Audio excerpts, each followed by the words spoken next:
Welcome to IAS Market Talk, your trusted source for timely ag market insights, brought to you by Innovative Ag Services. Each week, we break down the latest beef market trends impacting Northeast Iowa and Southwest Wisconsin, with expert updates tailored specifically for our IAS members. This week, you'll hear directly from Dave Rueber, IAS Beef Production Specialist, who brings decades of experience and deep knowledge of the cattle industry to these conversations. Dave has been providing market updates to producers for years, and now he's bringing those insights straight to you through this podcast. Tune in weekly for what you need to know straight from people you know. With that, here's Dave Rueber with the latest on what's happening in the cattle markets this week. David Rueber, Beef Production Specialist for Innovative Ag, calling with the beef market commentary for August 19th.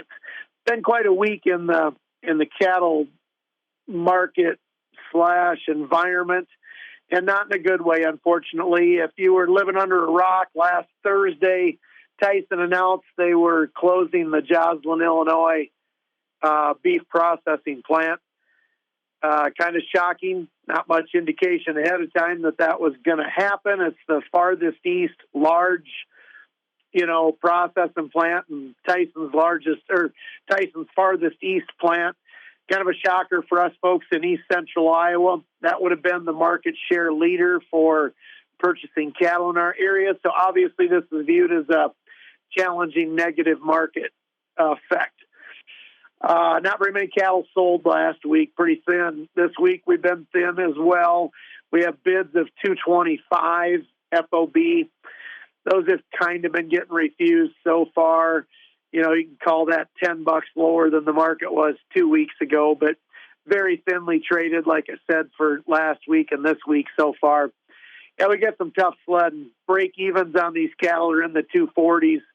You sell cattle in the 220s. You can do the math. That's some pretty tough negatives there. Obviously, we've had a good 2, 3, 4 year run here. Looks like the really good stuff is a little bit behind us here. We'll work our way through this and get down the road. But yeah, we got some tough sledding for the foreseeable future. As a 3,000 head plant, there's another plant in Illinois that has bumped their production, by 500 head. That will help offset this.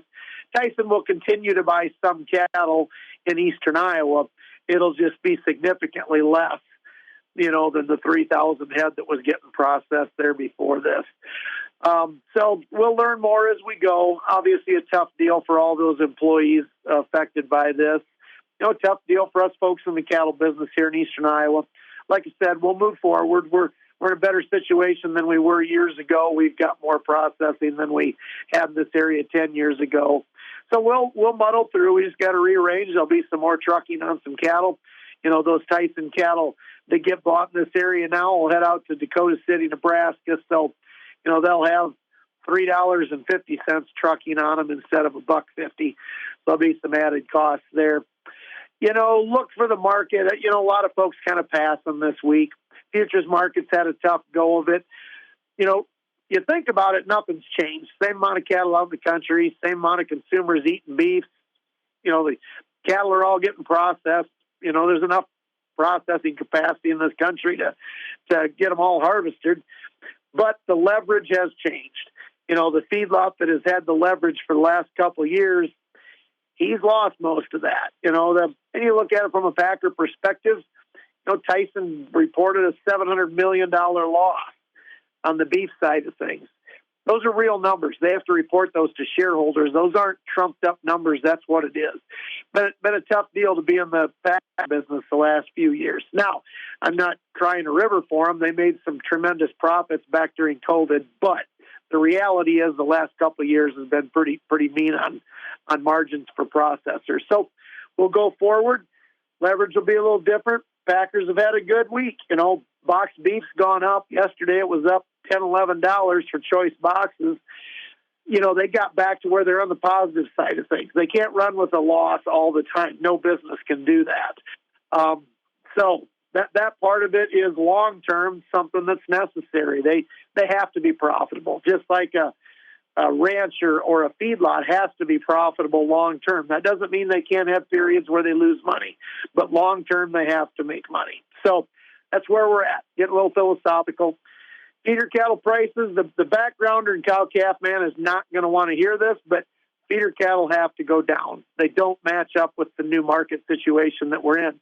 We got deferred futures 220 or less. We got break-evens. Even with feeder cattle dropping down in price, we're still buying cattle with break-evens 230 or higher. That math doesn't work. These feeder cattle are going to drop. They probably won't drop until the numbers pick up, which means calf runs in the fall. Yearlings, there's just not a lot of them out there right now. So the ones that are getting, tried to get bid on, market's holding in there better than it should because there just isn't enough of them. 8-weight steers still running in the 330s, pushing 340. Like I said, today's market condition, that's too much. Throw in there a corn price that's rallied 30 cents in the last couple of weeks. You got a cost to gain a nickel higher than it was, 3 weeks ago. There's a different set of numbers right now that we're dealing with. Cost of gains on heifers right now, I'm using $1.10. Steers, I'm using $1.05, and it could be higher than that. So all that stuff requires refiguring. It's not the end of the world. We're going to have some closeouts in the next 3-4 months that aren't going to be very pretty, but that's part of our business. We cycle up, we cycle down. We'll buy feeder cattle cheaper. The break-evens will get lower. It just got some current conditions that are a little bit on the tougher side. Once again, my name is David Rueber, Beef Production Specialist for Innovative Ag. Thank you. That's it for this week's episode of IAS Market Talk. Thanks for tuning in. Be sure to like, follow, and subscribe so you don't miss an update. And if you know a fellow producer who could benefit from this information, share this episode with them. For more updates and insights, visit innovativeag.com and follow us on Facebook, Instagram, and YouTube. We'll catch you next time on IAS Market Talk. Are you ready for a hands-on role with purpose? Join the facility operations team at Innovative Ag Services, where we value hard work, safety, and community. With locations across Northeast and Central Iowa and Southwest Wisconsin, we offer industry-leading benefits, on-the-job training, and a culture that supports your growth. From competitive pay to a uniform allowance, we invest in our team. Grow with IAS and discover your co-opportunity. Apply today at innovativeag.com.